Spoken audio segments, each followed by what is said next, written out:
আসসালামু আলাইকুম রাহমাতুল্লাহ। সবাই কেমন আছেন?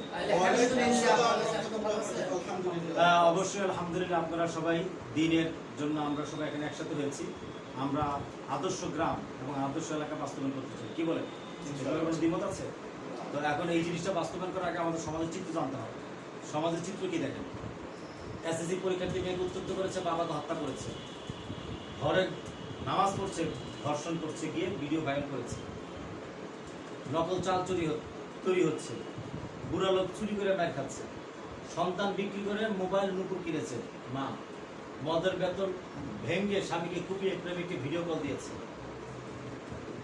মা নিজেই বটিতে সন্তানকে হত্যা করেছে, পুঁটি মাছ কাটা নিয়ে দ্বন্দ্ব, মারামারি, হানাহানি। তারপর হলো দেখেন আর্মি আত্মহত্যা করেছে, মনে শান্তি না থাকলে চাকরি আর টাকা শক্তি দিয়ে কি হবে। তারপরে রাজনৈতিক গুন্ডারা আলেমদের ঘর বাড়ি ভেঙে দিচ্ছে, ডাকাত ধরেছে, মসজিদ কমিটি মারামারি করে দেখেন কি হয়েছে, চোখে মরিচের গুড়া ছিটিয়ে সাবেক পুলিশ প্রধানকে হত্যা করা হয়েছে। হ্যাঁ, পারভেজ একটা মেয়েকে দেখে হাসলো কেন? হ্যাঁ, ওই ছেলেকে হত্যা করছে 5 জন মিলে। তারপরে যে ভুট্টা খেতে মহিলার মেয়ের লাশ পয়লা বৈশাখে ঘুরতে নেয় নেই, রাগ করে বউ মরে গেছে, আত্মহত্যা। কাপড় ইন্ডিয়াতে মানুষ হত্যা করা হচ্ছে, ইসরায়েল সারা ফিলিস্তিনের মানুষ মুসলমানদেরকে অত্যাচার করছে ইরানও করছে। আচ্ছা, 2400 টাকার জুতা 26,000 টাকা হয়ে যাচ্ছে, 30 টাকার পেঁয়াজ 200 টাকা হয়ে যাচ্ছে, 100 টাকা হয়ে যাচ্ছে। আচ্ছা, এই সব কিছুর মূল কারণ কি বলতে পারবেন?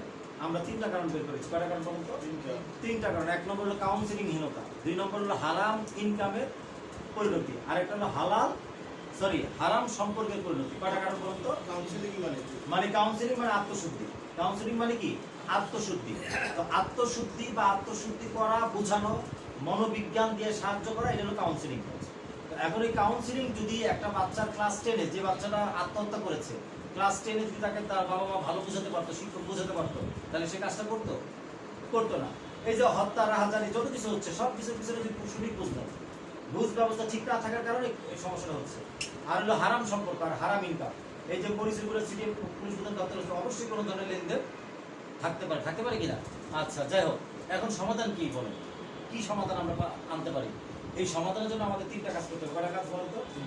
1 নম্বর কাজ হলো কাউন্সিলিং ব্যবস্থাপনা। প্রতিটা ঘর পরিবারকে ঢুকাইতে হবে। আমার আপনার পরিবারও তার মধ্যে নিরাপদ না। আমি অনেক বড় বিশ্বাস, কিন্তু আমার পরিবারে কাউন্সিলিং নেই। আমার পরিবার আমার কথা শোনে না, কথা শুনে না। কথা বুঝতে পেরেছেন?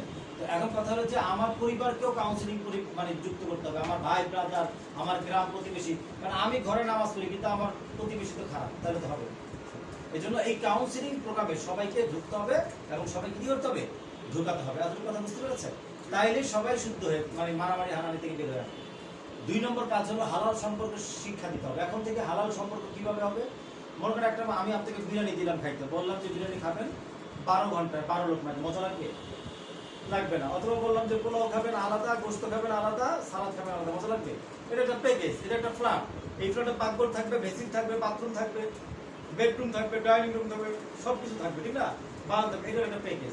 তো আমাদের জীবনের প্যাকেজ হলো আমাদের যে আলাদা বডি দিয়েছে, এটা নিজাম হলো যখন আমাদের খাবারের প্রয়োজন হবে। মার পেটে ছিলাম তখন আমাদেরকে নাক দিয়ে খাওয়াচ্ছে, বড় হয়েছি বুকে দুধ দিয়েছে, আরো বড় হয়েছি তখন নিজে নিয়ে এখন রান্না করে খাই, ঠিক না?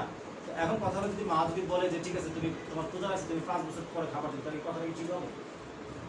ঠিক হবে না। মানে খাবার খিদা লাগলে এখনই খাবারটা দিতে হবে। কিন্তু আমাদের যখন জৈবিক চাহিদা আসে, একটা বাচ্চা বা একটা ছেলে বা একটা মেয়ে যখন 12 বছর মেয়ের হয় আর ছেলের 15 বছর হয়, তখন বালেক জৈবিক চাহিদা আসে। এটাকে আমরা কেউ আনতে পারি না, অটোমেটিক আসে। তো এখন শরীয়তের অধীন নিয়ম হলো যখন একটা ছেলে মেয়ে